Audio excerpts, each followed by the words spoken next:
tea nourishes and inspires. It is an ancient plant-based medicine that simultaneously heals and energizes the body as it soothes the mind. Making fine tea is a blend of artistry and craftsmanship. The $200 billion tea trade is fundamentally local, yet exerts global influence, employing millions to enhance the well-being of all.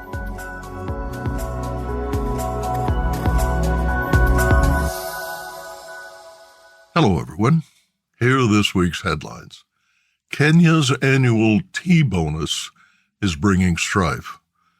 Lanka reinstates the minimum wage challenged in its high court. And Lipton CEO Nathalie Roos resigns. Plus, a tea samovar at sunset. 50 years ago, three industrious Turkish brothers in Havza, near Turkey's tea-growing region along the Black Sea, fabricated a modern chromium steel version of the traditional samovar. These storied vessels, fired by wood or coal, brew tea while keeping large volumes of hot water on tap. The Sözen brothers were skilled copper, bronze, aluminum, and steel metalworkers. Their compact, easily disassembled design for Sözenler Semavers, the Turkish word for tea-urn, is now the nation's most popular brand. Listen to their story later in this podcast. More in a minute, but first, this important message. What makes a perfect cup of Ceylon tea? The perfect cup is from the tea businesses that ensure the protection of all the children living within their tea estates. We salute Kailani Valley, Telawakili, Bogawanthalawa, Harana, and Eliptia tea estates. Support Save the Children, Sri Lanka. Angry tea workers at several Kenya Tea Development Agency factories led violent and, in one instance, deadly protests after annual tea bonuses were announced. Others joyfully celebrated, earning thousands of shillings for their labor. The Nation reported approximately 680,000 small-scale growers will qualify for the estimated 37.1 billion shilling final bonus. That's about 287 million USD for sales through June. The 7 factories have yet to announce final totals. President William Ruto estimated KTDA earnings increased by 30 billion shillings and predicted farmers would earn a record average bonus of 70 shillings. The average, however, is far less. Tea exports set a record 1.4 billion, that's 181 billion shillings in sales in 2023, a $950 million increase from an outstanding harvest totaling 523 million kilos. A further 16.4 billion shillings was sold locally for a grand total of 197 billion shillings, which is about 1.525 billion USD for the entire crop. However, the improvement in farmers' payments this year is mainly due to the devaluation of the shilling, as dollar prices remained flat and a large surplus accumulated. Last October, tea farmers received 44 billion in addition to 24 billion shillings in monthly payments, totaling 67.7 billion shillings, about 525 million USD. KTDA manages 71 factories, of which 17 operate as satellite units. The large export sales total raised expectations, but the annual bonus announced this week for each KTDA-owned factory is calculated as the average annual sales of the tea less monthly payments to growers. The cost of operations and factory overhead is then subtracted, and the remaining sum is distributed based on how many kilos each grower contributed to the total. About 45 million kilos of tea from roughly 225 million kilos of green leaf remain unsold. In Bomay County, a 28-year-old protester was killed and 2 others seriously injured when anti-riot police fired on looters who breached the Mogogo Sikh factory gate in Kirinyaga County, where hundreds of tea farmers took to the streets rejecting a 46 shilling per kilo bonus. Growers carried signs reading, "Reject the peanuts," and "Kwani ni ma'ai," which in Kiswahili translate, "Is this a payment for eggs?" At the Mickey Kimuro factory in Meru County, protesting workers angrily set fire to 12 acres of factory-owned fields after learning their annual tea bonus was only 35 shillings. The factory board chair, Stephen Katheri, told Business Daily, quote, "Since last year, we have not sold Orthodox tea and are stuck with 786,000 kilograms worth about 353 million shillings at the warehouse. This negatively affected our cash flow, leading to lower pay," end quote. In contrast, workers at the Nigiri factory earned 62 shillings, those at Naduti 60.9, Imenti 60.3, and Gathuithi 57 shillings. Workers at the Githongo factory were happy with 56 shillings. At Githambo, they were angry despite a 42 shilling per kilo bonus. This is because the newly elected board estimated the bonus would be 60 shillings when running for election last month, only to disappoint. The bonuses at factories west of the Great Rift Valley were meager, with workers at 8 factories earning less than 25 shillings. Nyamanshi workers received 20 shillings, as did those at Mokama, Wamu, Mogogo, Kapset, and Rorak. The average bonus south of the rift was only 23 shillings. Quote, "The west of the rift has been affected more by the building up of stocks due to the minimum price, and its factories are the ones paying the lowest bonus," end quote, writes Alfred Najaji, the former managing director of KTDA Managerial Services. Quote, "There are a few exceptions like Momo, which has a high-quality culture, so its pay is the best in the West and even beating some of the factories in the East," said Najaji. Nyankoba's 22,000 growers will be paid a 40 shilling bonus per kilo of green leaf sold by the factory, an increase of 5 shillings from the 35 shillings they earned from last year's crop, but nowhere near the hundreds of shillings per kilo in final bonuses that were paid to growers in past years. Sri Lanka's Wages Board, a division of the Labor Department, has mandated a 35% increase in minimum daily base salary, reversing a suspension ordered by the country's top court. Plantation companies opposed an earlier increase from 1,000 to 1,700 rupees per day. Tea and rubber plantation workers will now receive 1,350 rupees daily for harvesting minimums established for their respective industries. The new mandate includes a daily allowance of 350 rupees for tea estate workers. To earn the minimum, workers must pluck between 18 and 20 kilos per day, depending on the estate and region. Tea workers may also earn an additional 50 rupees per kilo for exceeding the, quote, normal yield, end quote, per section.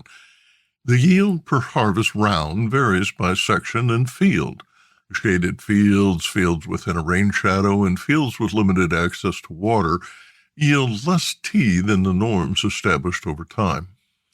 The Wage Board's previous gazetted rate of 1,700 rupees did not account for these variations and did not encourage attendance.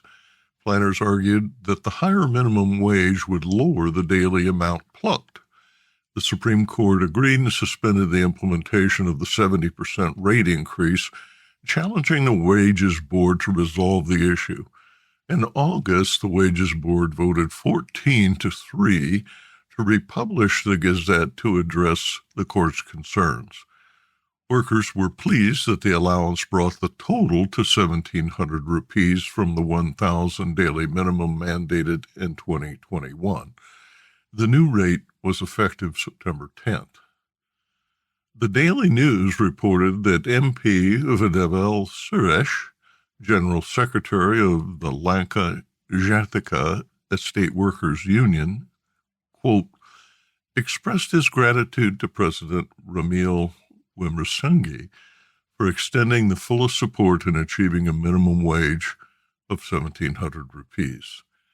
The president said the increase was necessary due to raging inflation, which eroded workers' ability to buy food and fuel for kitchen stoves and heating.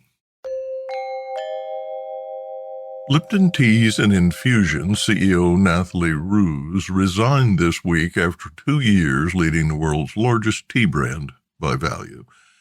In a release announcing her decision, the company cited, quote, personal reasons in agreement with the board, end quote.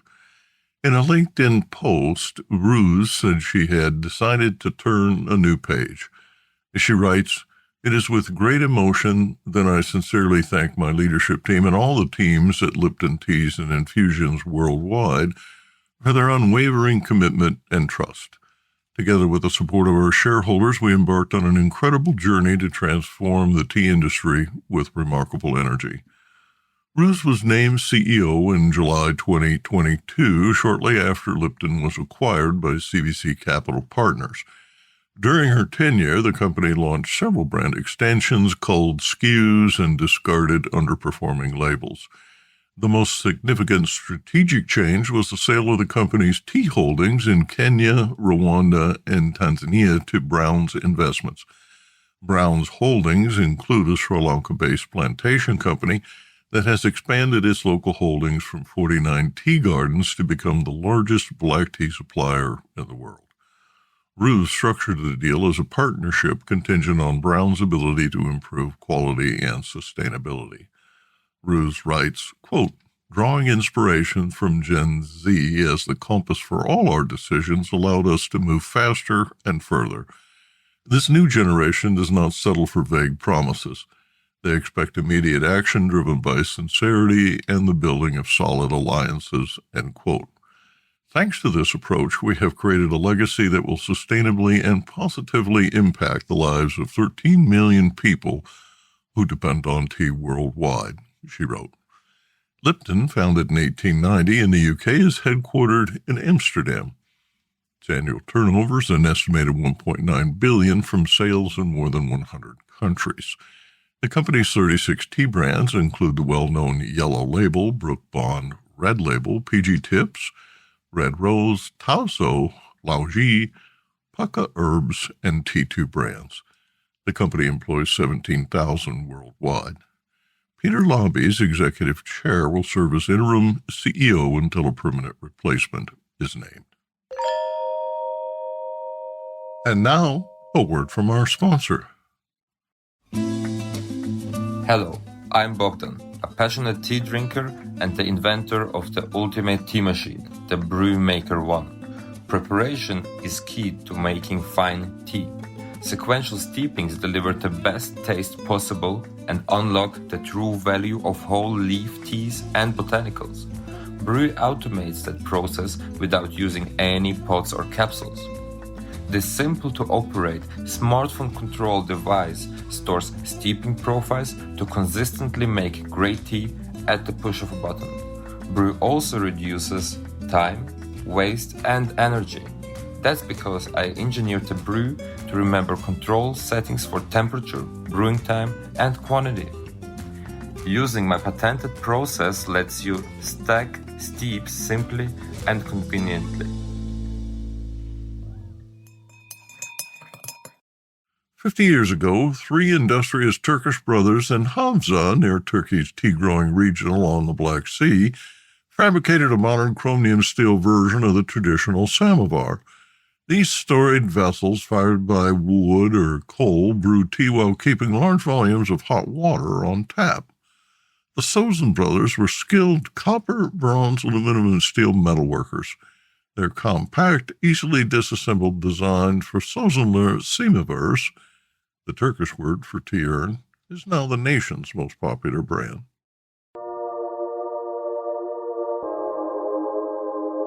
Years ago, Sözen, my wife, presented me with a 4-liter Sözenler Semavers, ideally suited for enjoying the setting sun under the flagpole at our family cottage on the deep and clear 300-mile-long Lake of the Woods in Western Ontario. Last week, as the summer days shortened and the sun began to fade, our grandchildren stuffed kindling and split pine branches to stuff into the Samovar's gated furnace. We toasted marshmallows before I placed the reservoir over the fire. Next, I extend the chimney.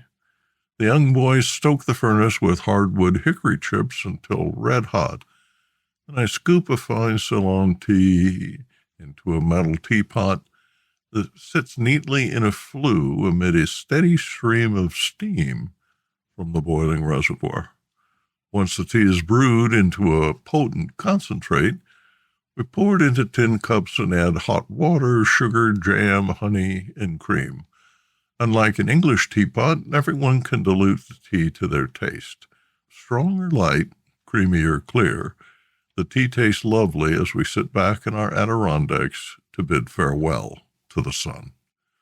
Ornate Russian samovars, whose name is derived from samo, meaning self, and varit, meaning to boil, are better known. But samovars were invented in Central Asia. The utilitarian, easily disassembled version originated in Bukhara, Turkey. Caravans carried samovars to the Caucasus, where different styles evolved in Russia, Iran, East and Far East Asia, and Anatolia.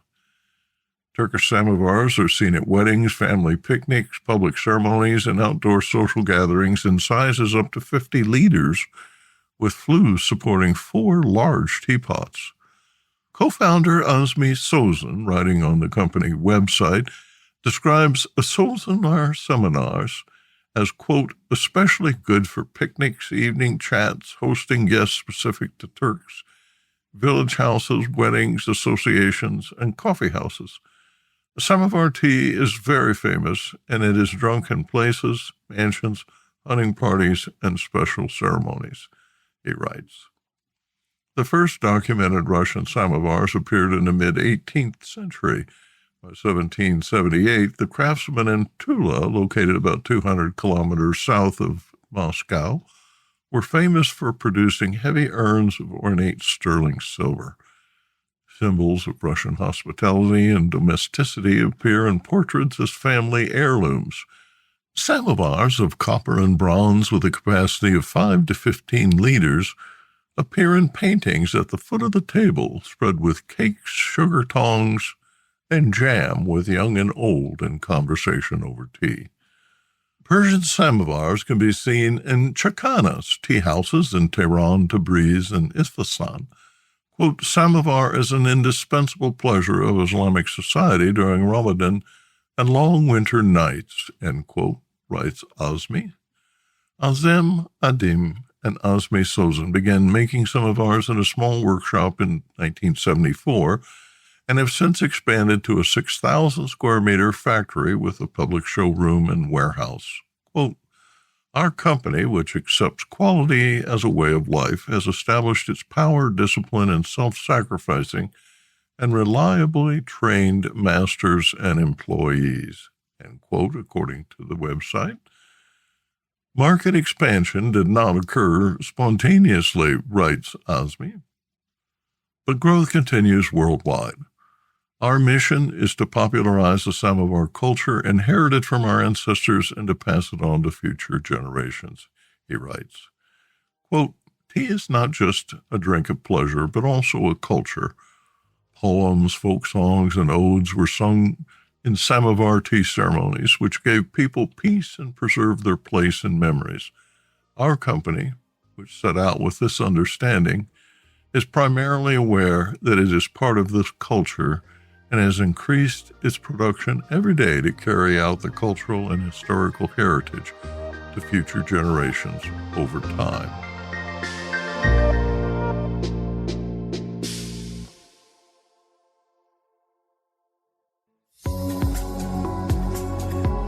Intrigued by what you heard in today's podcast? Would you like to learn more from our global network of tea biz journalists and tea experts? Remember to visit the T-Biz website for more comprehensive coverage. That's www.t-biz.com.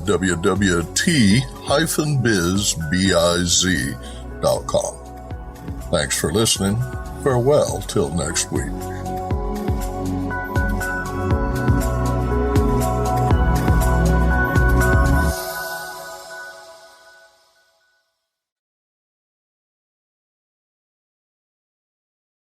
Produced by Adavita Studios. Connect your voice to the world.